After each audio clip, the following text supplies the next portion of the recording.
Welcome, I am Daisy, your hostess. In this video, we will continue exploring through the pages of William Walker Atkinson in his book titled Reincarnation and the Law of Karma, a study of the old New World doctrine of rebirth and spiritual cause and effect. In the past few videos, we flipped through a few pages where the author has taken us to the far east lands of India. We also met with both ancient Chinese and Druid mystics, even a few Greek philosophers, all sharing insights on reincarnation. Even I shared my near-death experience. Of course, that has not brought me any closer to providing science with any empirical facts. Nonetheless, I don't need science to validate my personal experience. I clearly understand we, as a human race, are a work in progress. Have you thought about reincarnation? Perhaps like me, it just leads to more questions that seems to take us deeper into some obscure rabbit hole, and then somehow we end up with the big question about the beginning of it all, and then why? And then there's this creative nymph in me that gleefully answers, and why not? In this video, William Walker Atkinson will discuss the various types of karma. Up until now, I thought there was only one type of karma. And he's going to talk about the absolute good of this human experience. And to those that live in a world where there is a devil that is real, he will offer a door, if you choose to go through it, where there is no devil, but fear and unfaith. And so before I turn the page, I do want to thank my family, friends, and subscribers for being part of my world here, and I am grateful for your comments and your support. And with that, let's turn the page. Reincarnation and the Law of Karma, a study of the old New World doctrine of rebirth and spiritual cause and effect, by William Walker Atkinson. Chapter 10. The Proofs of Reincarnation.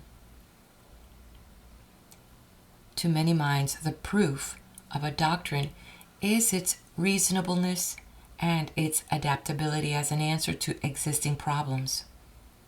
And accordingly to such, the many arguments advanced in favor of the doctrine, of which we have given a few in the preceding chapters, together with the almost universal acceptance of the fundamental ideas on the part of the race, in at least some period of its development, would be considered as a very good proof of the doctrine, at least so far as it might be considered as the most available working theory of the soul's existence, past and future, and as better meeting the requirements of a doctrine or theory than any other idea advanced by metaphysical, theological, or philosophical thinkers. But to the scientific mind, or the minds of those who demand something in the nature of actual experience of facts, no amount of reasonable abstract theorizing and speculation is acceptable, even in the way of a working hypothesis, unless based upon some tangible facts or knowledge gained through human experience. While people possessing such minds will usually admit freely that the doctrine of reincarnation is more logical than the opposing theories, and that it fits better the requirements of the case, still they will maintain that all theories regarding the soul must be based upon premises that cannot be established by actual experience in human consciousness. They hold that in absence of proof in experience, actual facts, these premises are not established, and that all structures of reasoning based upon them must partake of their insecurity. These people are like the slangy man from Missouri who wants to be shown. Nay more, they are like the companion of the above man, the man from Texas, who not only says, "You've got to show me," but who also demands that the things be placed in my hand. And after all, one has no right to criticize these people. They are but manifesting the scientific spirit of the age, which demands facts as a basis for theories, rather than theories that need facts to prove them. And unless reincarnation is able to satisfy the demands of this class of thinkers, the advocates of the doctrine need not complain if a scientific mind dismisses the doctrine as not proven. After all, the best proof along the above-mentioned lines, in fact, about the only possible strict proof is the fragmentary recollections of former lives, which many people possess at times. These recollections often flash across the mind, bringing with a conviction that the place or thing has been experienced before. Nearly every person has had glimpses of something that appeared to be a recollection from the past life of the individual. We see places that we have never known, and they seem perfectly familiar. We meet strangers, and we are convinced that we have known them in the past. We read an old book and feel that we have seen it before, often so much so that we can anticipate the story or argument of the writer. We hear some strange philosophical doctrine, and we recognize it as an old friend. Many people have had this experience in the matter of occultism, in the very matter of the doctrine of reincarnation itself.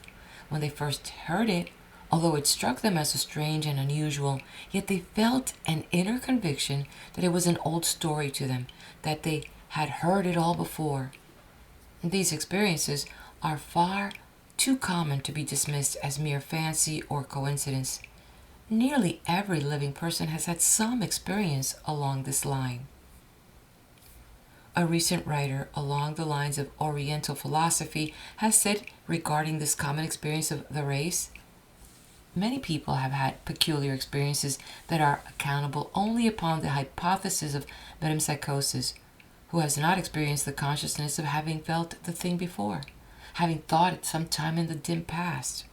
Who has not witnessed new scenes that appear old, very old?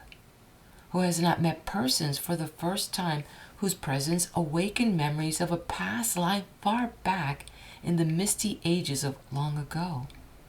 Who has not been seized at times with the consciousness of a mighty oldness of soul? Who has not heard music, often entirely new compositions, which somehow awaken memories of similar strains, scenes, places, faces, voices, lands, associations, and events, sounding dimly on the strings of memory as the breezes of the harmony floats over them? Who has not gazed at some old painting or piece of statuary with the sense of having seen it all before? Who has not lived through events which brought with them a certainty of being merely a repetition of some shadowy occurrences away back in lives lived long ago? Who has not felt the influence of the mountain, the sea, the desert, coming to them when they are far from such scenes, coming so vividly as to cause the actual scene of the present to fade into comparatively unreality? Who has not had these experiences? We have been informed by Hindus well advanced in the occult theory and practice that it is quite a common thing for people of their country to awaken to an almost complete recollection of their former lives. In some cases, they have related details of former lives that have been fully verified by investigation in parts of the land very remote from their present residence. In one case, a Hindu sage related to us an instance where a poor Hindu who had worked steadily in the village in which he had been born, without leaving it, ever since his childhood days. This man one day cried out that he had awakened to a recollection of having been a man of such and such a village, in a province hundreds of miles from his home. Some wealthy people became interested in the matter, and after having taken down his statement in writing, and after careful examination and questioning, they took him to the town in question. Upon entering the village, the man seemed dazed and cried out, "Everything has changed. Is it the same and yet not the same?" Finally, however, he began to recognize some of the old landmarks of the place and to call the places and roads by their names. Then, coming to a familiar corner, he cried, "Down there is my old home." And rushing down the road for several hundred yards, he finally stopped before the ruins of an old cottage and burst into tears, saying that the roof of his home had fallen in and the walls were crumbling to pieces. Inquiry among the oldest men of the place brought to light the fact that when these aged men were boys, the house had been occupied by an old man bearing the same name first mentioned by the Hindu as having been his own in his previous life. Other facts about the former location of places in the village were verified by the old man. Finally, while walking around the ruins, the man said, "There should be a pot of silver buried there. I hid it there when I lived here." The people rapidly uncovered the ground indicated and brought to light an old pot containing a few pieces of silver coin of a date corresponding to the lifetime of the former occupant of the house. Our informant told us that he had personal knowledge of a number of similar cases, none of which, however, were quite as complete in detail as the one mentioned. He also informed us that he himself and a number of his acquaintances who had attained certain degrees of occult unfoldment were fully aware of their past lives for several incarnations back. Another instance came under our personal observation in which an American who had never been to India, when taken into a room in which a Hindu priest was visiting America, had erected a shrine or altar before which he performed his religious services, readily recognized the arrangement of the details of worship, ritual, ceremony, etc., and was conscious of having seen, or at least dreamed of seeing, a similar shrine at some time in the past, and as having had some connection with the same. The Hindu priest, upon hearing the American's remarks, stated that his knowledge of the details of the shrine, as then expressed, indicated a knowledge possible only to one who had served at a Hindu altar in some capacity. We know of another case in which an acquaintance, a prominent attorney in the West, told us that when undergoing his initiation in the Masonic order, he had a full recollection of having undergone the same before, and he actually anticipated each successive step. This knowledge, however, ceased after he had passed beyond the first 3 degrees, which took him to the place where he was a full master mason, the higher degrees being entirely new to him, and having been apparently not experienced before. This man was not a believer in any doctrine of reincarnation, and related the incident merely as one of those things that no man can explain. We know of another case in which a student of Hindu philosophy and Oriental occultism found that he could anticipate each step of the teaching and doctrine, and each bit of knowledge gained by him seemed merely a recollection of something known long since. So true was this that he was able to supply the missing links of the teaching where he had not access to the proper sources of information at the time, and in each case he afterward found that he had stated the same correctly. And this included many points of the inner teachings not generally taught to the general public, but reserved for the few. Subsequent contact with native Hindu teachers brought to light the fact that he had already unraveled many tangled skeins of doctrine deemed possibly only to the elect. Many of these recollections of the past come as if they were memories of something experienced in dreams. But sometimes after the loose end of the thought is firmly grasped and mentally drawn out, other bits of recollection will follow. Sir Walter Scott wrote in his diary in 1828, "I was strangely haunted by what I called the sense of pre-existence, viz., a confused idea that nothing that passed was said for the first time, that the same topics had been discussed and the same persons had stated the same opinions on them." William Home, an English writer, was instantly converted from materialism to a belief in a spiritual existence by an incident that occurred to him in a part of London utterly strange to him. He entered a waiting room, and to his surprise, everything seemed familiar to him. As he says, "I seemed to recognize every object. I said to myself, 'What is this? I have never been here before, and yet I have seen all this, and if so, there is a peculiar knot in that shutter.'" He then crossed the room and opened the shutter, and after examination he saw the identical peculiar knot that he had felt sure was there. Pythagoras is said to have distinctly remembered a number of his previous incarnations, and at one time pointed out a shield in a Grecian temple as having been carried by him in a previous incarnation at the siege of Troy. A well-known ancient Hindu sage is said to have transcribed a lost sacred book of doctrine from memory of its study in a previous life. Children often talk strangely of former lives, which ideas, however, are generally frightened out of them by reproof on the part of parents, and often punishment or untruthfulness and romancing. As they grow older, these memories fade away. People traveling in strange places often experience emotion when viewing some peculiar scene, and memory seems to painfully struggle to bring into the field of consciousness the former connection between the scene and the individual. Many persons have testified to these occurrences, many of them being matter-of-fact, unimaginative people who had never even heard of the doctrine of reincarnation.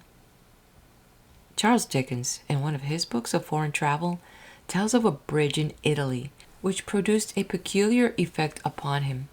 He says, "If I had been murdered there in some former life, I could not have seemed to remember the place more thoroughly, or with more emphatic chilling of the blood, and the real remembrance of it acquired in that minute is so strengthened by the imaginary recollection that I hardly think I could forget it." Another recorded instance is that of a person entering a foreign library for the first time. Passing to the department of ancient books, he said that he had a dim idea that a certain rare book was to be found on such a shelf, in such a corner, describing at the same time certain peculiarities of the volume. A search failed to discover the volume in the stated place, but investigation showed that it was in another place in the library, and an old assistant stated that a generation back it had been moved from its former place, as stated by the visitor, where it had been previously located for very many years. An examination of the volume showed a perfect correspondence in every detail with the description of the strange visitor. And so the story proceeds. Reference to the many works written on the subject of the future life of the soul will supply many more instances of the glimpse of recollection of past incarnations. But why spread these instances over more pages? The experience of other people, while of scientific interest and value as affording a basis for a theory or doctrine, will never supply the experience that the close and rigid investigator demands. Only his own experience will satisfy him, and perhaps not even those, for he may consider them delusions. These experiences of others have their principal value as corroborative proofs of one's own experiences, and thus serve to prove that the individual experience was not abnormal, unusual, or delusional. To those who have not had these glimpses of recollection, the only proof that can be offered is the usual arguments in favor of the doctrine and the account of the experiences of others. This may satisfy and may not. But to those who have had these glimpses, particularly in a marked degree, there will come a feeling of certainty and conviction that in some cases is as real as the certainty and conviction of the present existence, and which will be proof against all argument to the contrary. To such people, the knowledge of previous existences is as much a matter of consciousness as the fact of the existence of last year, yesterday, a moment ago, or even the present moment, which slips away while we attempt to consider it. And those who have this consciousness of past lives, even though the details may be vague, intuitively accept the teachings regarding the future lives of the soul. The soul that recognizes its oldness also feels its certainty of survival, not as a mere matter of faith, but as an item of consciousness, the boundaries of time being transcended. But there are other arguments advanced in favor of reincarnation, which its advocates consider so strong as to entitle them to be classed as proofs. Among these may be mentioned the difference in tastes, talents, predispositions, etc., noticeable among children and adults, and which can scarcely be attributed to heredity. The same idea carries one to the consideration of the question of youthful genius, prodigies, etc. It is a part of this argument to assume that if all souls were freshly created by the same creator and from the same material, They would resemble each other very closely and, in fact, would be practically identical. And it is urged the fact that every child is different in taste, temperament, qualities, nature, etc., independent of heredity and environment, then it must follow that the difference must be sought for further back. Children of the same parents differ very materially in nature, disposition, etc. In fact, strangers are often more alike than children of the same parents, born within a few years of each other and reared in the same environment. And those having much experience with young babies know that each infant has its own nature and disposition, and in which it differs from every other infant, although they may be classed into groups, of course.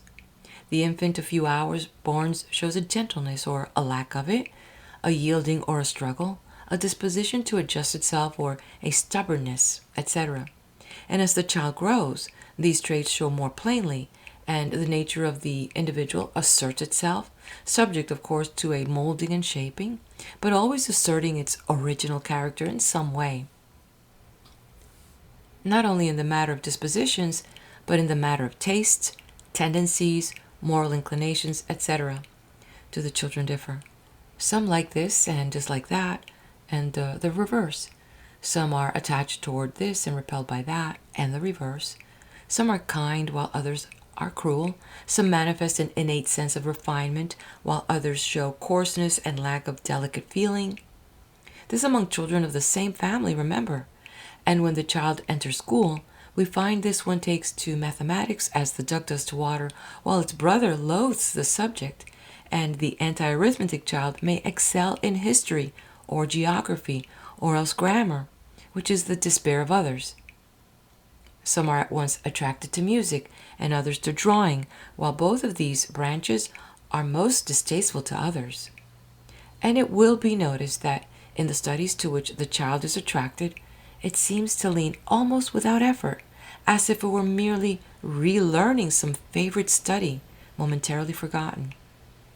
And in the case of the disliked study, every step is attended with toil. In some cases, the child seems to learn every branch with minimum effort and with practically no effort, while the other cases the child has to plod wearily over every branch as if breaking entirely new ground. And this continues into after life, when the adult finds this thing or that thing into which he naturally fits as if it were made for him, the knowledge concerning it coming to him like the lesson of yesterday. We know of a case in which a man had proved a failure in everything he had undertaken up to the age of 40, when his father-in-law, in disgust, placed him at the head of an enterprise which he had to take over for a bad debt. The failure immediately took the keenest interest in the work, and in a month knew more about it than many men who had been in the concern for years. His mind found itself perfectly at home, and he made improvement after improvement rapidly and with uniform success. He had found his work, and in a few years stepped to the front rank in the country in that particular line of business. Blessed is he that found his work. Reincarnationists would hold that that man had found his work in a line similar in its mental demands with that of his former life or lives. Not necessarily identical in details, but similar in its mental requirement. Instances of this thing are to be seen all around us. Heredity does not seem to account for it, nor does environment answer the requirements. Some other factor is there? Is it reincarnation? Allied to this phenomena is that of youthful genius. In fact, genius of any age, for that matter, for genius itself seems to be out of the category of the ordinary cause of heredity and environment, and to have its roots in some deeper, richer soil. It is a well-known fact that now and then a child is born which at a very early age shows an acquaintance with certain arts or other branches of mental work, which is usually looked for only from those of advanced years and after years of training. In many cases, these children are born of parents and grandparents deficient in the particular branches of knowledge evidenced by the child. Babes scarcely able to sit on the piano stool or to hold the violin have begun to play in a way that certainly indicated previous knowledge and technique, often composing original productions in an amazing manner. Other young children have begun to draw and design without any instruction whatever. Others have shown wonderful mathematical ability, there being several cases on record where such children have performed feats in mathematics impossible to advanced adults teaching the same lines. What are the cause of these phenomena? Is it reincarnation? As Figuier said years ago, we hear it said every day that one child has a mathematical, another a musical, another an artistic turn. In others, we notice savage, violent, even criminal instincts. After the first years of life, these dispositions break out. When these natural aptitudes are pushed beyond the usual limit, we find famous examples that history has cherished and that we love to recall. There's Pascal, mastering at the age of 12 years the greater part of plane geometry without any instruction, and not a figment of calculus, drawing on the floor of his chamber all the figures in the first book of Euclid, estimating accurately the mathematical relations of them all, that is, reconstructing for himself a part of descriptive geometry. The herdsman Mangiamello, manipulating figures when 5 years old, as rapidly as a calculating machine. Mozart, executing a sonata on the pianoforte with 4 years old fingers, and composing an opera at the age of 8. Teresa Milanolo, playing the violin at 4 years with such eminent skill that Baillot said she must have played it before she was born. Rembrandt, drawing with masterly power before he could read. The same authority says, in reference to the fact that some of these prodigies do not become famous in their after years, and that their genius often seems to flicker out, leaving them as ordinary children. That is easily understood. They come on earth with remarkable powers acquired in an anterior existence. But they have done nothing to develop their aptitudes. They have remained all their lives at the very point where they were at the moment of their birth. The real man of genius is he who cultivates and improves incessantly the great natural aptitudes that he brought into the world. There is an interesting field for study, thought, and investigation along the lines of the early development of traits, tendencies, and thought in young children. Here evidently will be found the answer to many problems that have perplexed the race. It is true that heredity and environment plays an important part, but nevertheless, there seems to be another element working in the case, which science must have to reckon with in making up its final conclusions. Is that something connected with the soul rather than the mind of the child? Is that something that which men call metempsychosis, rebirth, reincarnation? Along the same lines or thought lie the great questions of instinctive like and dislike, loves and hates, that we find among people meeting as strangers.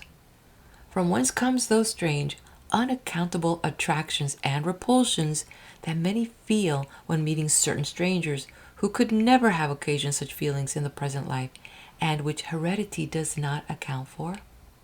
Is it merely an absurd, irrational fancy or feeling? Is it the result of natures inharmonious and discordant? Is it remnants of inherited ancestral feelings towards similar individuals hated, loved, or feared? Is it a telepathic sensing of certain elements in the other? Or is it a manifestation of the feelings experienced in a past existence? Is this phenomena to be included in the proofs of reincarnation? Many people think that in reincarnation, the only answer may be found. End of chapter.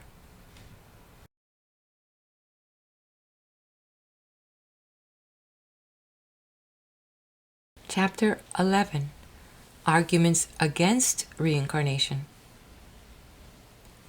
The honest consideration of any subject necessitates the examination of the other side of the case, as well as the affirmative side. We have given much space to the presentation and consideration of the arguments advanced by those convinced of the truth of reincarnation, and before closing our work, we think it well to give at least a little glimpse of the other side, as it is presented by the opponents of the doctrine, together with the reply to the same usually made by the reincarnationists. The first adverse argument usually presented is that the advocates of reincarnation have not established the existence of a soul which may reincarnate, nor have they proven its nature if it does exist. The natural reply to this is that the doctrine of reincarnation is not called upon to establish the proof of the existence of a soul, as the idea of existence of the soul practically is universal and therefore axiomic. This is, it is a truth that may be considered as an axiom or self-evident truth, worthy of being assumed as a principle necessarily to thought on the subject, a proposition which is necessary to take for granted an established principle of thought on the subject. Strictly speaking, perhaps the fact of the existence of the soul is incapable of material proof, except to those who accept the fact of proven spirit return, either in the shape of unmistakable manifestation of the disincarnate soul by the materialization, or by equally unmistakable manifestation in the shape of communications of some sort from such discarnate soul. Science does not admit that there are any real proofs of the existence of a soul which persists after the death of the body, but all religious, and at least the older philosophical thought, generally agrees that the existence of such a soul is a self-evident fact, needing no proofs. Many regard the statement of Descartes, "I think, therefore I am," as a logical proof of the existence of an immaterial soul, and others hold that the self-consciousness of every human being is sufficient proof that the ego, or I, is a something immaterial, ruling the material body which it inhabits. And so the reincarnationists claim that this demand upon them for proof of the existence of the soul is not a fair one, because such discussions belongs to the more general field of thought, that they are justified in starting with the idea that the soul does exist as an axiomic truth, and that their real task is to establish not that the soul exists, but that it reincarnates after the death of the body. As Figuier says, the difficulty is not to prove that there is a spiritual principle in us that resists death, for to question the existence of this principle we must doubt thought. The true problem is to ascertain if the spiritual and immortal principle within us is going to live again after death, in ourselves or somebody else. The question is, will the immortal soul be born again in the same individual, physically transformed into the same person? As to the other objections, that the reincarnationists have not proven the nature of the soul, to which many of the advocates of the doctrine feel it necessary to reply at great length and with much subtle reasoning, we feel that the objection is not well taken. So far as reincarnation is concerned, if it be taken as an axiom that the soul really exists, that is sufficient as a beginning for the argument in favor of the doctrine, and the proof or disproof of any special theory regarding the nature of the soul is outside of the main question, so we shall not consider it here.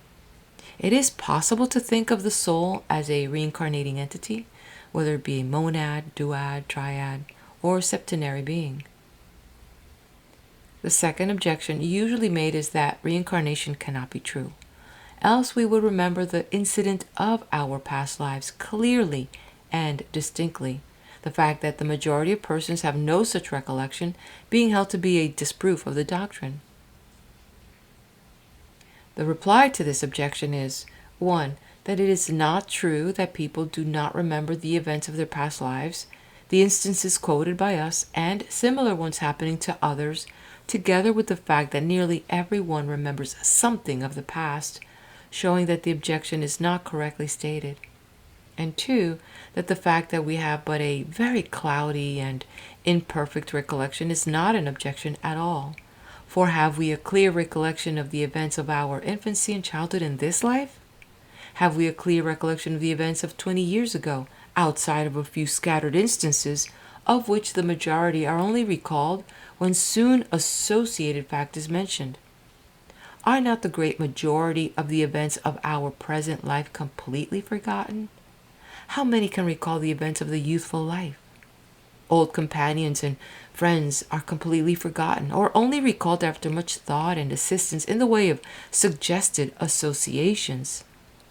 Then again, do we not witness a complete forgetfulness in cases of very old people who relapse into a state of second childhood, and who then live entirely in the present, the past having vanished for them?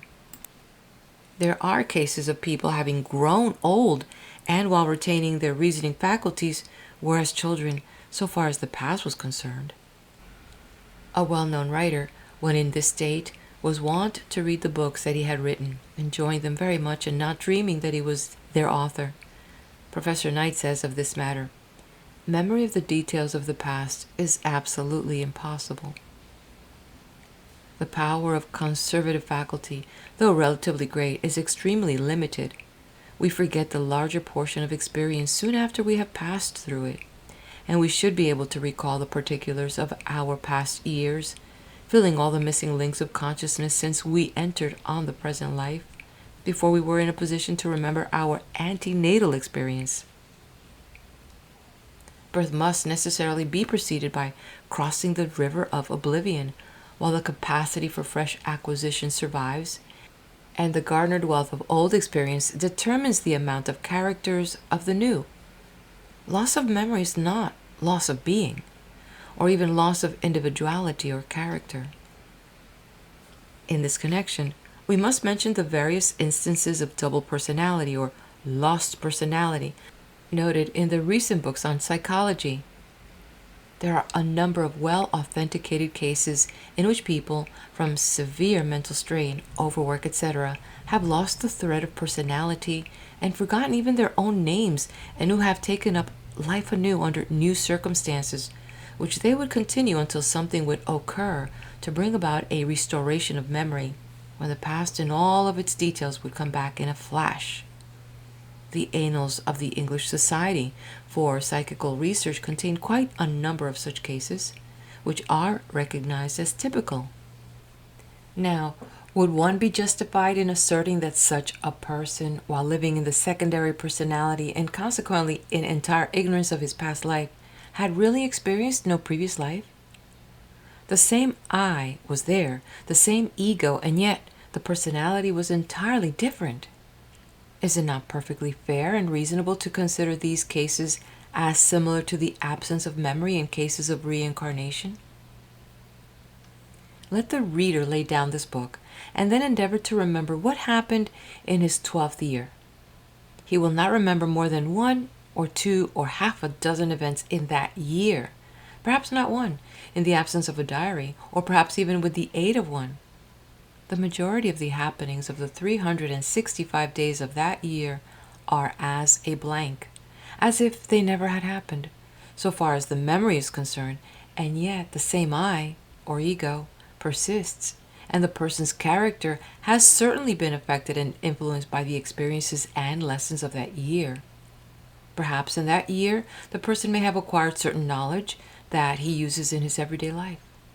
And so, in this case, as with reincarnation, the essence of the experiences are preserved, while the details are forgotten.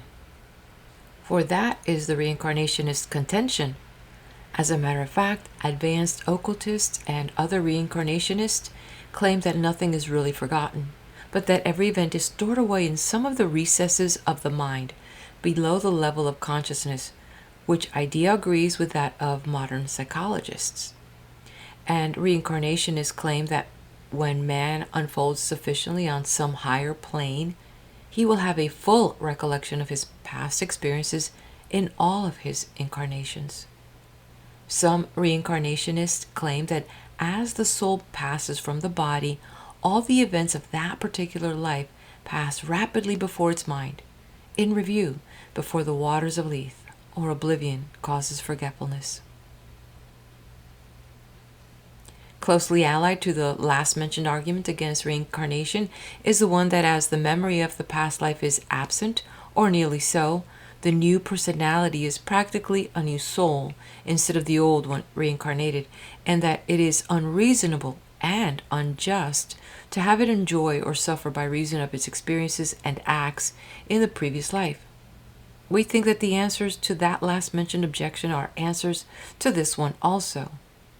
The I, ego, or individuality being the same, it matters not if the details of the old personality be forgotten. You are the same I that lived 50 years ago in the same body, or even 10 years ago, and you are enjoying certain things, or suffering some certain things, done or left undone at the previous time, although you have forgotten the incidents. The impress of the thing is on your character, and you are today largely what you are by reason of what you have been in past years, though those years are forgotten by you. This you will readily admit, and yet the argument of the reincarnationist is merely an extension of the same idea. As Figueres says, the soul, in spite of its journeys, in the midst of its incarnations and diverse metamorphoses, remains always identical with itself. Only at each metempsychosis, each metamorphosis of the external being, improving and purifying itself, growing in power and intellectual grasp. Another argument against reincarnation is that it is not necessary, for the reason that heredity accounts for all the facts claimed as corroborative of reincarnation. Answering this, the advocates of the doctrine insist that heredity does not account for all the facts, inasmuch as children are born with marked talents and genius, while none of their family for generations back have displayed any such tendencies. They also claim that if heredity were the only factor in the case, there would be no advance in the races, as the children would be precisely like their ancestors, no variety or improvement being possible. But it must be remembered that reincarnationists do not deny certain effects of heredity, particularly along the physical lines, and to an extent along mental lines in the way of perpetuating tendencies, which, however, are and may be overcome by the individuality of the child. Moreover, the doctrine holds that one of the laws of rebirth is that the reincarnating soul is attracted to parents harmonious to itself and likely to afford the environments and association desirable to the soul.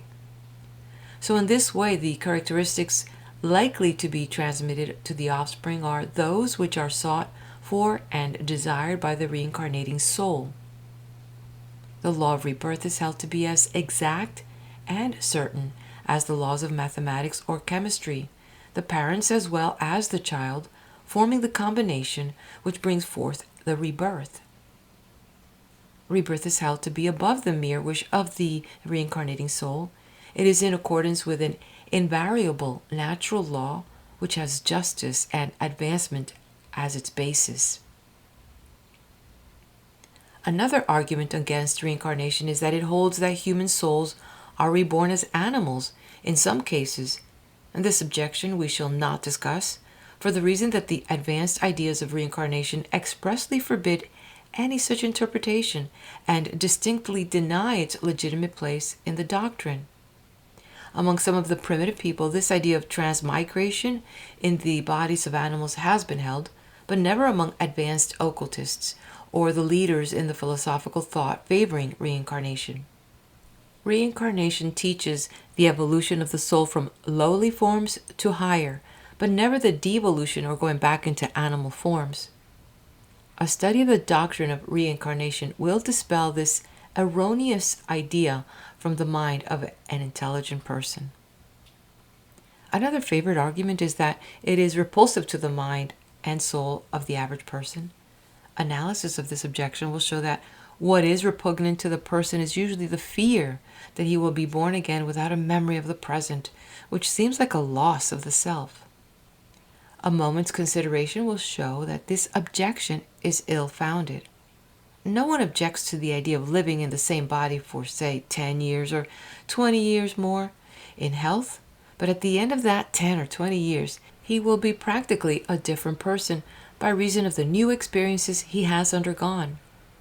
Persons change very much in 20 years, and yet they are the same individuals. The same I is there with them.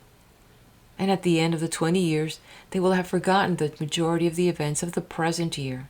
But they do not object to that. When one realizes that the individual, or I, is the real self instead of the personality or the John Smith grocer age 36 part of them, then will they cease to fear the loss of the personality of the day or year. They will know that the I is the self, the same yesterday, today, and tomorrow. Be the doctrine of reincarnation true or false, the fact remains that so long as you exist, it will be the same I in you that you will know that I am. It will always be I am here, now, with you, be it this moment, or 100 years, or 1,000,000 years hence. You can never be someone else, no matter what form you wear, nor by what name you are known, nor what personality you may be acting through, nor in what place you may have your abode, nor on what plane of existence you may be. You will always be yourself. And as we have just said, it will always be I am here, now, with you.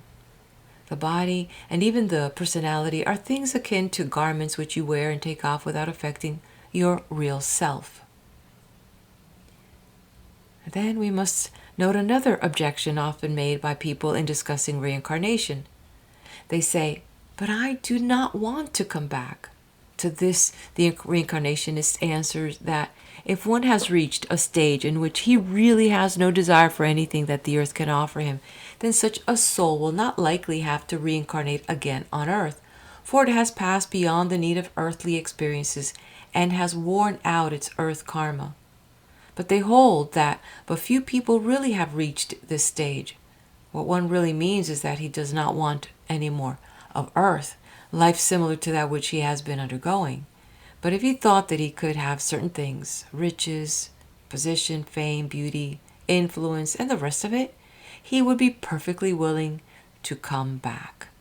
Or else he might be so bound by links of karma, acting by reason of love or hate, attachment or repulsion, or by duties unperformed or moral debts unpaid, that he might be brought back to work out the old problems until he had solved them.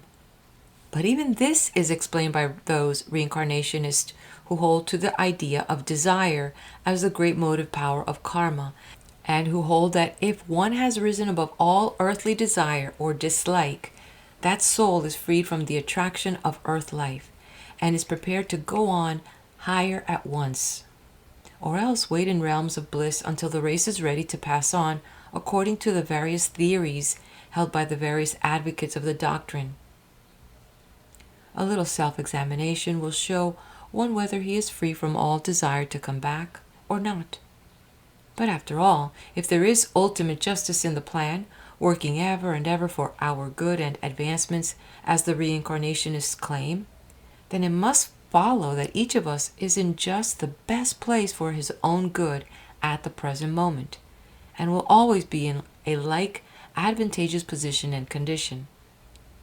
And if that be so, then there is no cause for complaint or objection on our part, and our sole concern should be, in the words of the Persian sage, to so live that that which must come and will come may come well.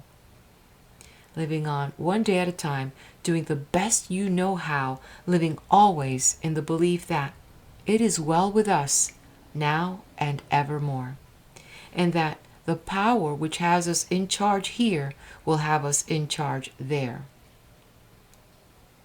There is a good philosophy for living and dying, and this being true, though you may have to come back, you will not have to go back or fall behind in the scale of advancement or spiritual evolution, for it must always be onward and upward on the ladder of life. Such is the law.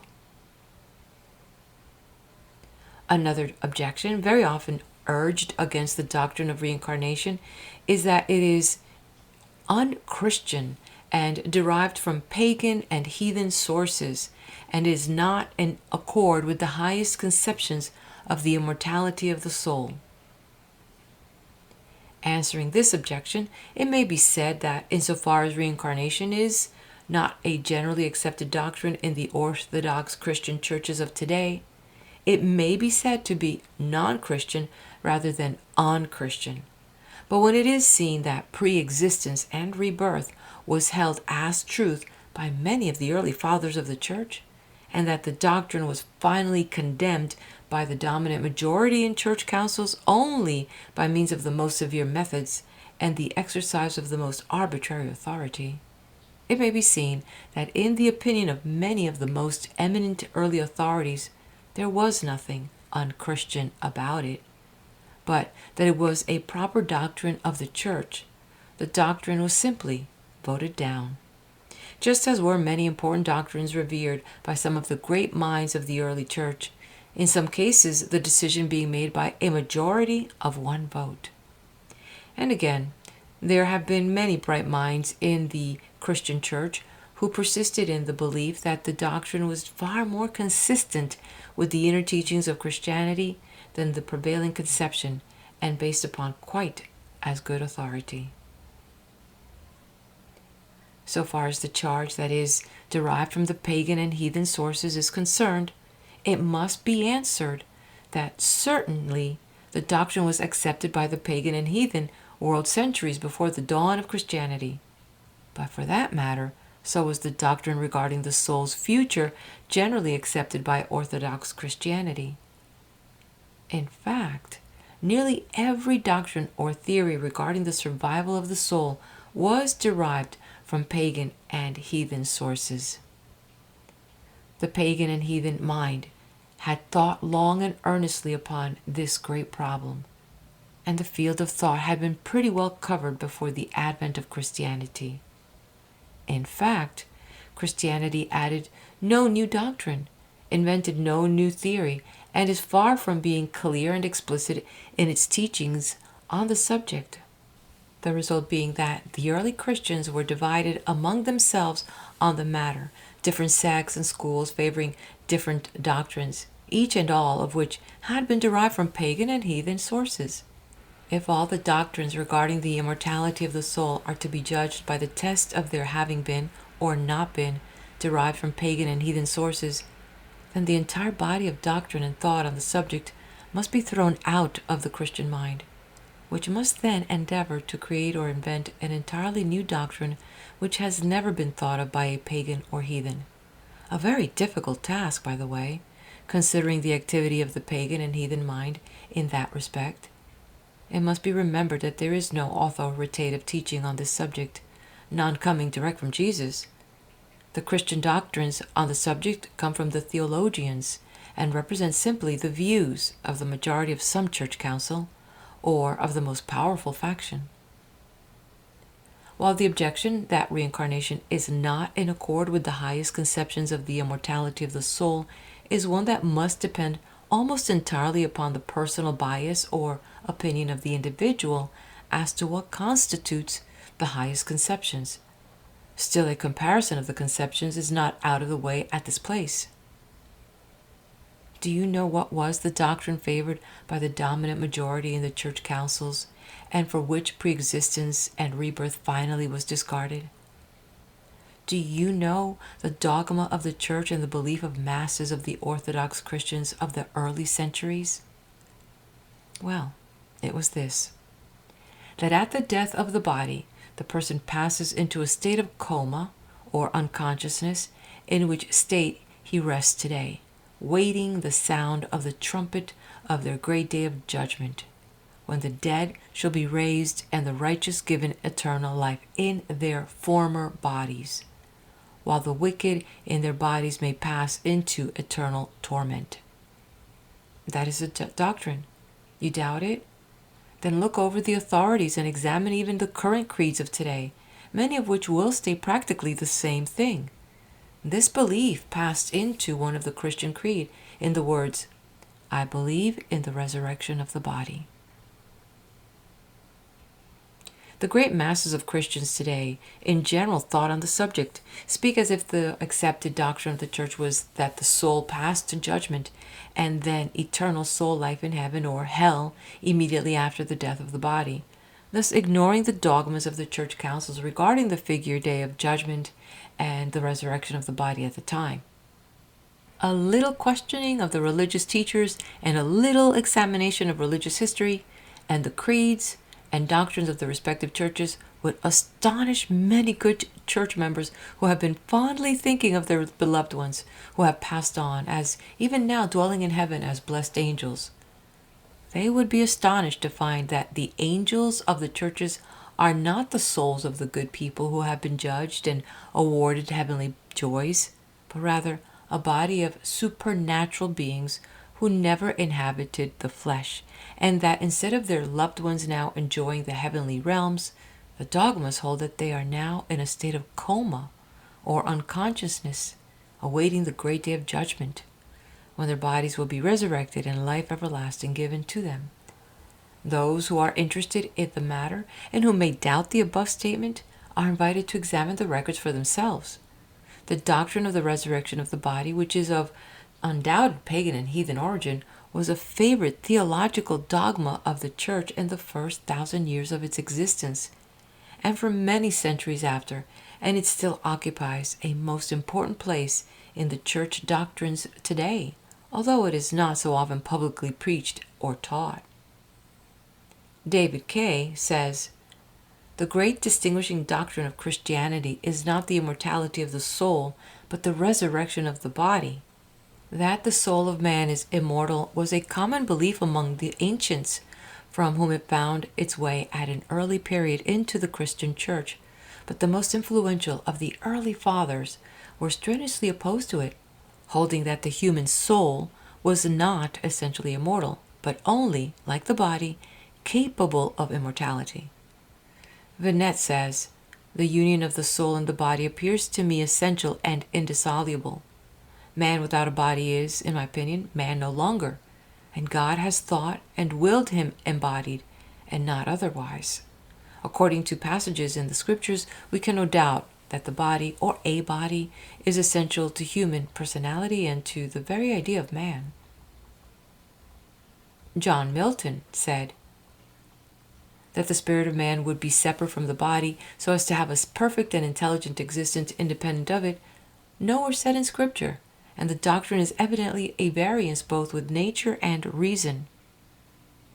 Mason, commenting on Milton's conception, says, "Milton's conception is that at the last gasp of breath, the whole man dies, soul and body together, and that not until the resurrection, when the body is revived, does the soul live again, does the man or woman live again, in any sense or way, whether for happiness or misery.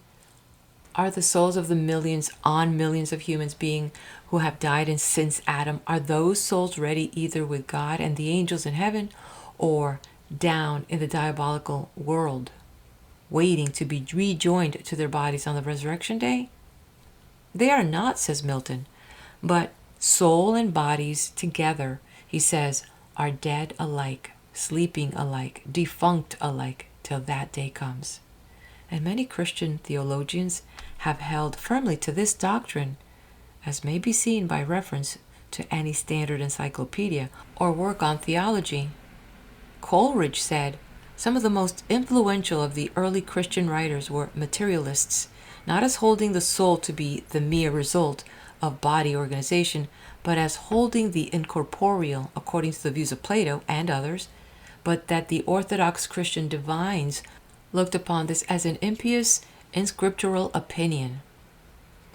Dr. R.S. Candlish said, "You live again in the body, in the very body, as to all essential properties and to all practical intents and purposes in which you live now.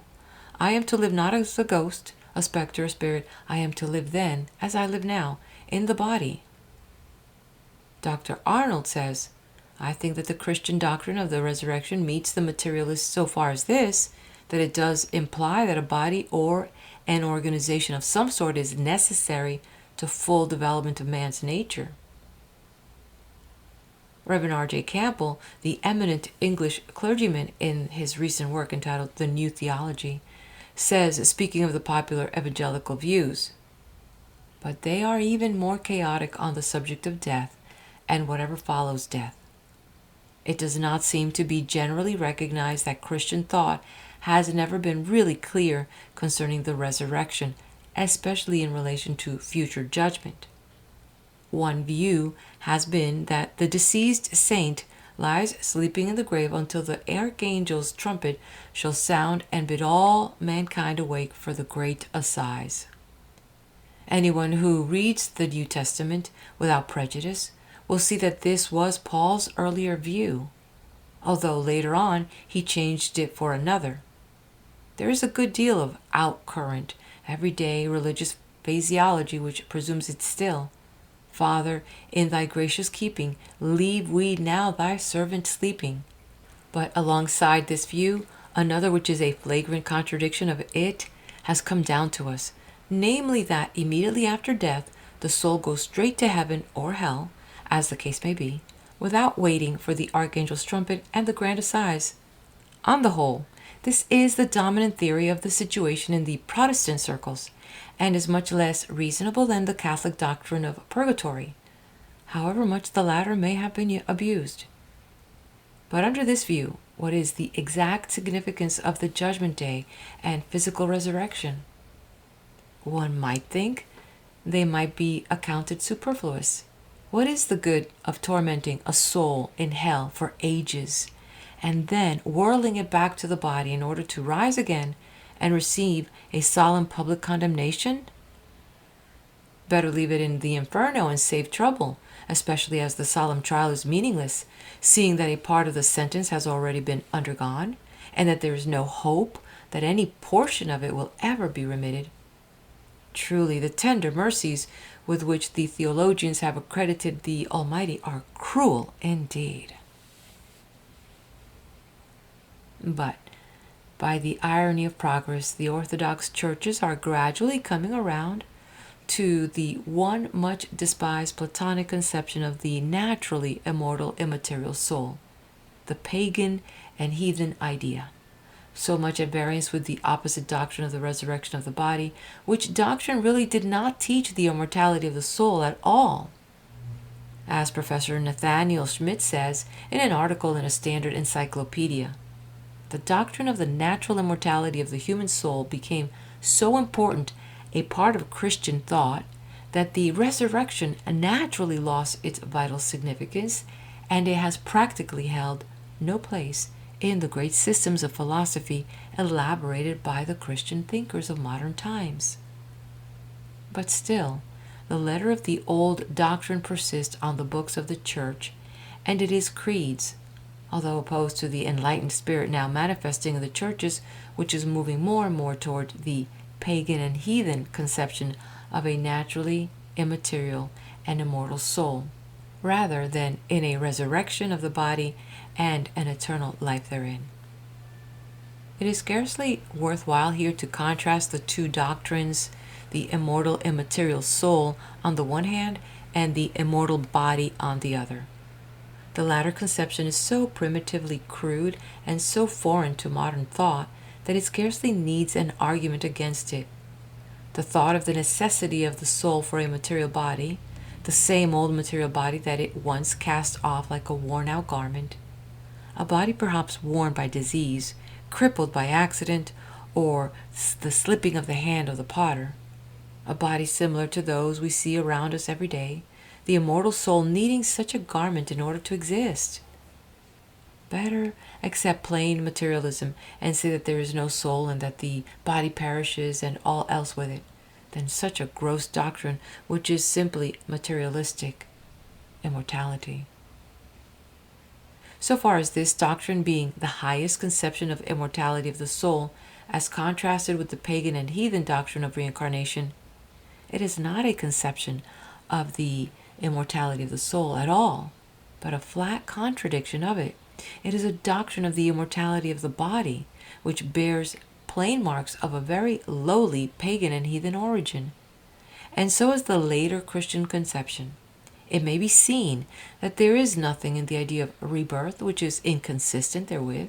In fact, the two ideas naturally blend into each other. In the above discussion, our whole intent has been to answer the argument against reincarnation, which charges that the latter is derived from pagan and heathen sources and is not in accord with the highest conceptions of the immortality of the soul. And in order to do this, we have found it necessary to examine the opposing theological dogmas as we find them, and to show that they do not come up with the claim of being the highest conception, etc. We think that the strongest point against the dogmas may be found in the claims of their advocates. That the Church is now growing away from them only proves their unfitness as the highest conception.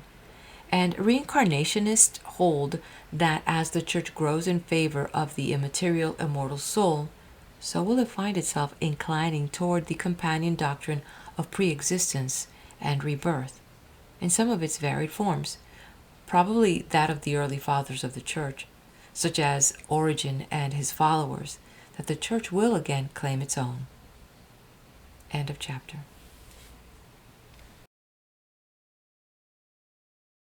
Chapter 12. The Law of Karma. Karma is a term in general use among the Hindus and the Western believers in reincarnation, the meaning of which is susceptible of various shades of definition and interpretation. It is most important to all students of the subject of reincarnation, for it is the companion doctrine, the twin truth, to the doctrine of metempsychosis. Strictly speaking, karma is the law of cause and effect as applied to the life of the soul, the law whereby it reaps the results of its own sowing, or suffers the reaction from its own action. To the majority of reincarnationists, however, it has a larger meaning, and is used in the sense of the law of justice, or the law of reward and punishment, operating along the lines of personal experience, personal life, and personal character. Many authorities hold that the original idea of karma was that of a great natural law operating along exact lines, as do the laws of mathematics and chemistry, bringing forth the exact effect from every cause and being, above all, questions of good or evil, reward or punishment, morality or immorality, etc., and acting as a great natural force above all such questions of human conduct. To those who still adhere to this conception, karma is like the law of gravitation, which operates without regard to persons, morals, or questions of good and evil, just as does any other great natural law. In this view, the only right or wrong would be the effect of an action, that is, whether it was conducive to one's welfare and that of the race, or the reverse. In this view, if a child places its hand on a hot stove, the action is wrong because it brings pain and unhappiness, although the act is neither moral or immoral. And another action is right because it brings happiness, well-being, and satisfaction, present and future, although the act was neither moral nor immoral. In this view, there can be neither reward nor punishment, in the common acceptation of the term, although in another sense there is a reward for such right doing, and a punishment for such wrongdoing, as the child with the burnt hand may testify to. In this sense of the term, some of the older schools of reincarnation accepted karma as determining the rebirth along the lines of desire and attraction, holding that the soul's character would attract it to rebirth along the lines of its strongest desires, and in such environment as would give it the greatest opportunity to work out those desires into action, taking the pains and pleasures of experience arising from such action, and thus molding a new or fuller character, which would create new karma, which would determine the future birth, etc., and so on and on. Those holding to this view believe that in this way the soul would learn its lesson, with many a crack over the knuckles, and with the pain of many an experience that would tend to turn it into the road most conducive to spiritual happiness and well-being, and lead it away from the road of material desires and pleasures, because the repeated experiences had shown that no true spiritual well-being was to be obtained therefrom. In other words, the soul, in its spiritual childhood, was just like a little child in the physical world, learning by experience that some things worked for its good and others for bad. This view naturally carried with it the idea that true ethics would show that whatever tended toward the advancement of the soul was good, and whatever retarded its advancement was bad, in spite of any arbitrary standard of right or wrong erected by man during the ages, and which standard was constantly changed from time to time, is changing now, and always will change. But the Hindu mind, especially, soon enlarged upon this original idea of karma, and the priests of India soon had the idea of karma working as a great rewarder of good and a great punisher of evil. Corresponding to the rewards and punishment in the future life, as taught by Christian preachers, the Hindu priests held over the sinner the terrors of karma, and the rewards promised the good people from the same source served to spur on the worshipper to actions in accordance with the ethics of the particular church preaching the doctrine. It was taught that the man's future state in the next incarnation, and perhaps for many others, depended upon his state of goodness, in accordance with the laws of the church and priestly teaching, surely as powerful an argument and as terrifying a threat as the orthodox bribe of heaven and threat of hell of the Western world. The effect of this teaching is seen among the masses of the but slightly educated Hindu classes of today, who are very desirous of acquiring merit by performing some good deed, such as bestowing alms upon the wandering religious mendicant, making contributions to the temples, etc., as well as performing the acts of ordinary goodwill toward men, and who are as equally anxious to avoid acquiring demerit from the lack of proper observances and the performance of improper actions. While the general effect of this may be in the direction of holding the ignorant masses in the ethical road most conducive to the public weal, it also has a tendency to foster credulity, superstition, and imposition, just as do similar teachings in any land, time, under the cover of any religion.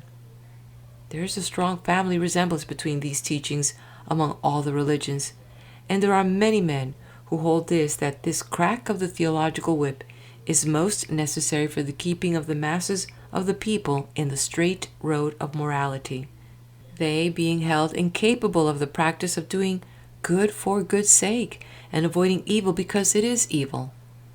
We shall not discuss this question. Decide it for yourself. One of the strongest applications of the above-mentioned form of the doctrine in India is the teaching that the caste of the man in his next incarnation will be determined by his degree of good conduct in the present life, and that his present caste has been determined by his conduct in his previous lives.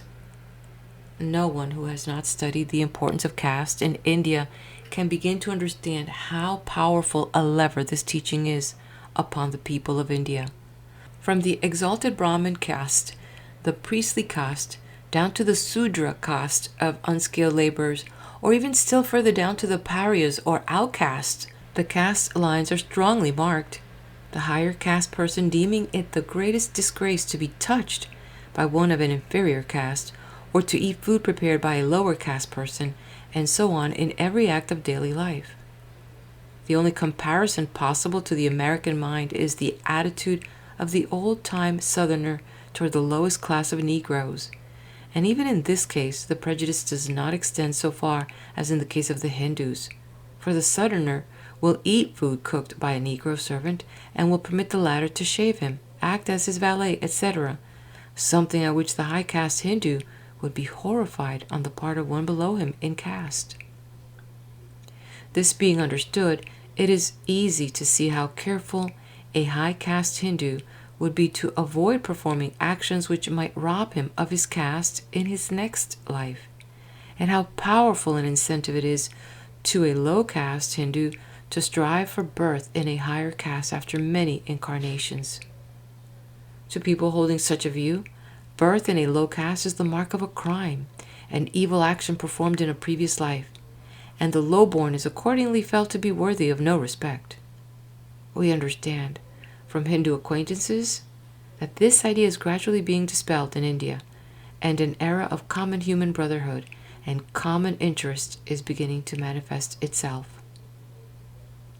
In the Western world, The reincarnationists, without doubt, have been greatly affected by the prevailing Orthodox Hindu conception of karma, rather than by the Grecian and general occult conception. Although there are many who regard karma as rather a molder of character and consequently a prime factor in the rebirth rather than a dispenser of rewards and punishments, still there are many who, discarding the orthodox devil of their former faith, have found a worthy substitute for him in their conception of karma, and manifest the same terror and fear of the new devil as of the old one, and his name may be summed up as fear in both cases. Theosophists have discussed the matter of karma very thoroughly, and their leading authorities have written much about it, its various interpretations showing in the shades of opinion among the writers. Generally speaking, however, it may be said that they have bridged over the chasm between the natural law idea and that of the moral law, with its reward and punishments, by an interpretation which places one foot on each conception, holding that there is truth in each. Of course, justice requires the reference of that student to the theosophical writings themselves for a detailed understanding of their views, but we feel that a brief summary of their general interpretation would be in order at this place. One of their leading authorities states that the law of karma is automatic in action, and that there is no possible escape from it. He likewise holds that absolute justice is manifested in its operations, the idea of mercy or wrath being absent from it, and that, consequently, every debt must be paid in full, to the last penny, and that there is no vicarious atonement or exceptions made in answer to supplications to a higher source. But he particularly states that this action of the law must not be confused with ordinary reward and punishment for good deed or bad, but that the law acts just as does any other law of nature, just as if we put our hand in the fire we shall be burned as a natural consequence and not as a punishment. In his statement of his view, he says, "We hold that sorrow and suffering flow from sin just precisely in that way, under the direct working of natural law. It may be said, perhaps, that obviously the good man does not always reap his reward of good results, nor does the wicked man always suffer. Not always immediately, not always within our ken, but assuredly, eventually, and inexorably." The writer then goes on to define his conception of good and evil. He says, "We shall see more clearly that this must be so if we define exactly what we mean by good and evil. Our religious brothers would tell us that that was good which was in accordance with God's will, and that was evil which was in opposition to it. The scientific man would say that that was good which helped evolution, and whatever hindered it was evil. Those two men are in reality saying exactly the same thing. For God's will for man is evolution, and when that is clearly realized, all conflict between religion and science is at once ended. Anything, therefore, which is against evolution of humanity as a whole is against the divine will. We see at once that when a man struggles to gain anything for himself at the expense of others, he is distinctly doing evil, and it is evil because it is against the interest of the whole. Therefore, the only true gain is that which is a gain for the race as a whole. And the man who gains something without cost or wrong to anyone is raising the whole race somewhat in the process. He is moving in the direction of evolution, while the other man is moving against it." The same writer then gives the list of the three kinds of karma according to the Hindu teachings, namely, 1, there is the samchita, or piled up karma, the whole mass that still remains behind man, not yet worked out, the entire unpaid balance of the debt and credit account. 2, there is the prarabdha, or beginning karma, the amount apportioned to the man at the commencement of each life, his destiny for that life, as it were. 3, there is the Kriyomana karma, that which we are now by our actions in the present life making for the future. He further states that second type, the prarabdha karma, is the only destiny which can be said to exist for man. That is what an astrologer might foretell for us, that we have apportioned to us so much good or evil fortune, so much the result of the good and evil actions of our past lives, which will read on us in this. But we should remember always that this result of previous action can never compel us to action in the present. It may put us under conditions in which it will be difficult to avoid an act, but it can never compel us to commit it. The man of ordinary development would probably yield to the circumstances and commit the act. But he may assert his free will, rise superior to the circumstances, and gain a victory on a step in evolution. So with a good action, no man is forced into that either, but an opportunity is given to him. If he takes it, certain results will follow, not necessarily a happy or a wealthy life next time, but certainly a life of wider opportunity. That seems to be one of the things that are quite certain, that the man who has done well in this life has always the opportunity of doing still better in the next. This nature's reward for good work, the opportunity to do more work. Of course, wealth is a great opportunity, so the reward often comes in that form. But the essence of the reward is the opportunity and not the pleasure which may be supposed to accompany the wealth. Another theosophical writer says further on the subject of karma, just as all of these phases of karma have sway over the individual man, so they similarly operate upon races, nations, and families. Each race has its own karma as a whole. If it be good, that race goes forward. If it be bad, it goes out, annihilated as a race, though the souls concerned take up their karma in other races and bodies. Nations cannot escape their national karma, and any nation that has acted in a wicked manner must suffer some day, be it soon or late. That same writer sums up the idea of individual unhappiness in any life as follows: A. It is punishment for evil done in past lives, or B. It is discipline taken up by the ego for the purpose of removing the obstruction in an irrigating canal, which then lets the water flow on. Happiness is explained in the same way, the result of prior lives of goodness. The general idea of a number of writers on the subject of karma is that as you sow, so shall you reap, brought down to a wonderful detail of arrangement and effect flowing from causes. This conception, carried to its logical conclusion, would insist that every single bit of pain and unhappiness in this life is the result of some bad deed done either in the present life or in the past, and every bit of happiness, joy, or pleasure the result of some good action performed either in the present or past life. This conception of karma affords us the most intricate, complex, and detailed idea of reward for good and punishment for evil, even when called the operation of natural law, possible to the mind of man. In its entirety and carried to its last refinement of interpretation and analysis, it has a tendency to bewilder and terrify, for the chance of escape from its entangling machinery seems so slight. But still, the same authorities inform us that every soul will surmount these obstacles, and everyone will attain, so there is no need to be frightened, even if you accept the interpretation of doctrine in its completeness. But there are some thinkers who carry this idea of retributive karma to such an extreme that they hold that every instance of physical pain, disease, deformity, poverty, ill fortune, etc., that we see among people is the inevitable result of some moral wrong or crime committed by that person in some past life, and that therefore every instance of poverty, want, or physical suffering is just the result of some moral offense.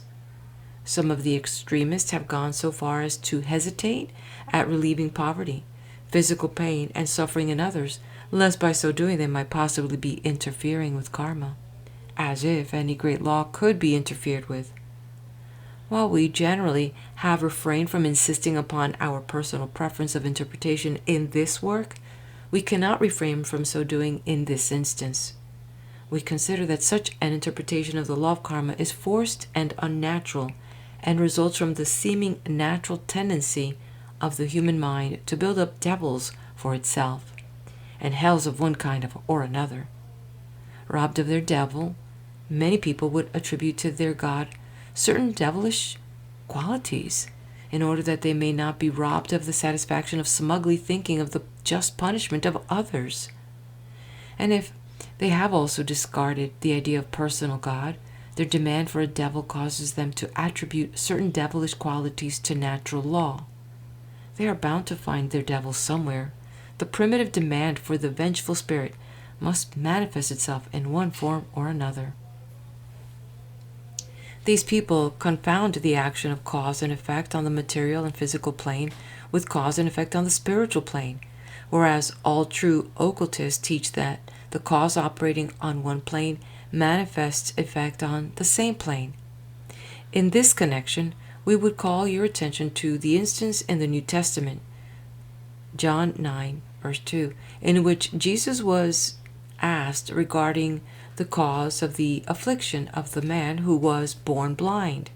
And his disciples asked him, saying, Master, who did sin, this man or his parents, that he was born blind? The question being asked in order that Jesus might determine between the two prevailing theories: one, that the blindness was caused according to the operation of the laws of Moses, which held that the sins of the parents were visited on the children unto the third and fourth generations, or two, that it was caused according to the law of karma, along the lines of reincarnation, and because of some sin which the man had committed in some past incarnation, for no other interpretation of the passage is possible, and it shows the prevalence of the idea of reincarnation among the people of that time. But Jesus promptly brushed away these two crude, primitive conceptions and interpretations, and in the light of his superior spiritual knowledge answered, Neither hath this man sinned, nor his parents, but the works of God should be manifest in him. The explanation of the term, the works of God, being that Jesus meant thereby the operation of the laws of nature imposed by God, something above punishment for sins, and which operated according to invariable physical laws, and which affected the just and the unjust alike, just as do any other natural laws. It is known that many infants are rendered blind by negligence of certain precautions at birth. This may have been a case of that kind. We consider any attempt to attribute physical infirmities to sin unconnected with the physical trouble to be a reversion to primitive theological dogmas, and smacking strongly of the devil idea of theology, of which we have spoken. And poverty results from economic conditions, and not as punishment for sin, nor is wealth the reward of virtue. Far from it. But before leaving this phase of the subject, we would like to say that many careful thinkers have been able to discern certain spiritual benefits that have arisen from physical suffering or poverty, and that the sufferers often manifest a high degree of spiritual development and growth, seemingly by reason of their pain. Not only this, but the divine faculties of pity, help, and true sympathy are brought out in others by reason thereof. We think that this view of the matter is far more along the lines of true spirituality than that of want and disease as the punishment of sins committed in past lives. Even the human idea of justice revolts at this kind of punishment, and in fact, the highest human justice and human law eliminates the idea of punishment altogether, so far as reprisal or revenge is concerned, the penalty being regarded merely as a deterrent of others and a warning to the criminal against further infractions of the law, and as a reformatory agent. This, at least, is the theory of human law, no matter how imperfectly it works out in practice, and we cannot think of divine law being less just and equitable, less merciful and loving. The eye for eye, tooth for tooth conception of human justice has been outlived by the race in its evolution. After considering the above-mentioned extreme ideas of punishments through the law of karma, we ask you to consider the following lines written by a writer having great insight and published in a leading magazine several years ago. The idea of a kindergarten of God, therein expressed, we think, is far nearer in accordance with the highest occult teachings than the other idea of a divine wrath and punishment for sin, along the lines of a misinterpretation of the law of karma, worthy of the worshippers of some ancient devil god. Read this little quotation carefully, and then determine which of the two views seems to fit in better with your highest spiritual conceptions. A boy went to school. He was very little. All that he knew he had drawn in with his mother's milk. His teacher, who was God, placed him in the lowest class and gave him these lessons to learn. Thou shalt not kill. Thou shalt do no hurt to any living thing. Thou shalt not steal. So the man did not kill, but he was cruel, and he stole. At the end of the day, when his beard was gray, when the night was come, his teacher, who was God, said, Thou hast learned not to kill, but the other lessons thou hast not learned. Come back tomorrow.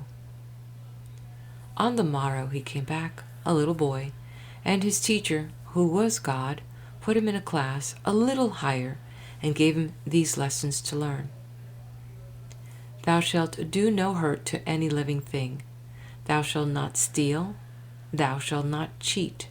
So the man did not hurt to any living thing, but he stole and he cheated. And at the end of the day, when his beard was gray, when the night was come, his teacher, who was God, said, Thou hast learned to be merciful, but the other lessons thou hast not learned. Come back tomorrow. Again, on the morrow, he came back a little boy, and his teacher, who was God, put him in a class yet a little higher, and gave him these lessons to learn. Thou shalt not steal. Thou shalt not cheat. Thou shalt not covet.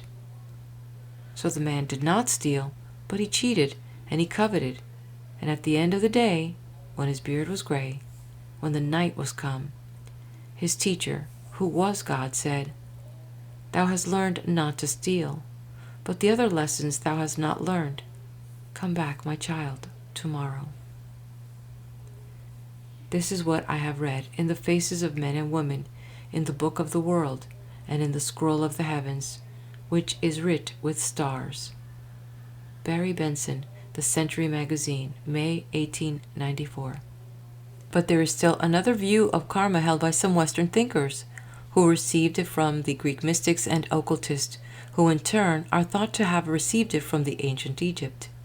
These people hold that the law of karma has naught to do with man's theories or ethics, or religious dogmas or creeds, but has as the basis of its operation only universal and cosmic principles of action, applicable to the atom as well as man, to the beings above man as well, and that these universal principles of action have to do with the evolution of all things in nature, according to well-established laws, and that the evolving soul is continually striving to find the path along the lines of evolution, being urged to be the unfolding spirit within it, and that that path is always along the lines of least spiritual friction, and therefore along the lines of the least ultimate spiritual pain, and that, accordingly, spiritual pain is an indication to the evolving thing that it is on the wrong path, and that it must find a better way onward, which message it heeds by reason of the pain, and accordingly seeks out for itself a better way, and not one that will bring less spiritual pain and greater ultimate spiritual satisfaction. This teaching holds that all material things are a source of more or less pain to the growing and evolving soul, which tends to urge it along the line of the least spiritual resistance, the least spiritual friction. It may be that the soul does not recognize the direction of the urge and insist in tasting this material pleasure, so thought, and then that, only to find that neither satisfy, that both are dead sea fruit, that both have been the thorn attached to the flower, that all bring pain, satiety, and disgust, the consequence being that the tired and wearied soul, when rested by the lethal slumber, and then reborn, has a horror and distaste for the things which disgusted it in its previous life, and is therefore urged toward opposite things. If the soul has not been satiated, has not yet been pricked by the hidden thorn, it wishes to go on further in the dream of material pleasure, and so it does, until it learns its lesson. Finally, perceiving the folly and worthlessness of materiality, it emerges from its cocoon and, spreading out its newly found wings, takes its flight for higher planes of action and being, and so on and on and on, forever. Under this view, people are not punished for their sins, but by them, and sin is seen to be merely a mistake, not a crime, and pain arises not as a punishment for something done wrongly, but as a warning sign of hands off, and consequently pain is something by which we may mount to higher things, to something better, and not a punishment. And this idea holds also that on the physical plane, physical law governs, and physical effects follow physical causes. Likewise, on the mental plane, likewise on the spiritual plane, and therefore it is absurd to suppose that one suffers physical pain as a punishment for some moral offense committed on another plane. On the contrary, however, this idea holds that from the physical pain which was occasioned by the operation of physical law alone, one may develop higher spiritual states by reason of a better understanding of the nature of pain in oneself and others, and this idea refuses to recognize material pleasures or profits as a reward for spiritual or moral actions. On the whole, this last mentioned conception of karma refuses to use the terms reward and punishment, or even to entertain those ideas, but instead sees in everything the working out of a great cosmic plan whereby everything rises from lower to higher and still higher. To it, karma is but one phase of the great law operating in all planes and forms of life and the universe. To it, the idea that the universe is governed by law is an axiom, and while to it ultimate justice is also axiomic, it sees not in the operation of penalties and reward, merits and demerits, the proof of that ultimate justice. It looks for it and finds it in the conception and realizing that all works for good, that everything is tending upward, that everything is justified and just, because the end is absolute good, and that every tiny working of the great cosmic machinery is turning in the right direction and to that end. Consequently, each of us is just where he should be at the present time, and our condition is exactly the very best to bring us to that divine consummation and end. And to such thinkers, indeed, there is no devil, but fear and unfaith, and all other devils are illusions, whether they be called Beelzebub, mortal mind, or karma, if they produce fear and unfaith in the all-good. And such thinkers feel that the way to live according to the higher light, and without fear of any malevolent karma, is to feel one's relationship with the universal good, and then to live one day at a time, doing the best you know how, and be kind, knowing that in the all good you live and move and have your being, and that outside of that all good you cannot stray, for there is no outside. Knowing that that which brought you here will be with you there, that death is but a phase of life, and above all that there is nothing to be afraid of, and that all is well with God, with the universe, and with you. Finis, the end. And this is the end of this chapter, and also the end of the reading of the book titled Reincarnation and the Law of Karma, a study of the old New World doctrine of rebirth and spiritual cause and effect by William Walker Atkinson.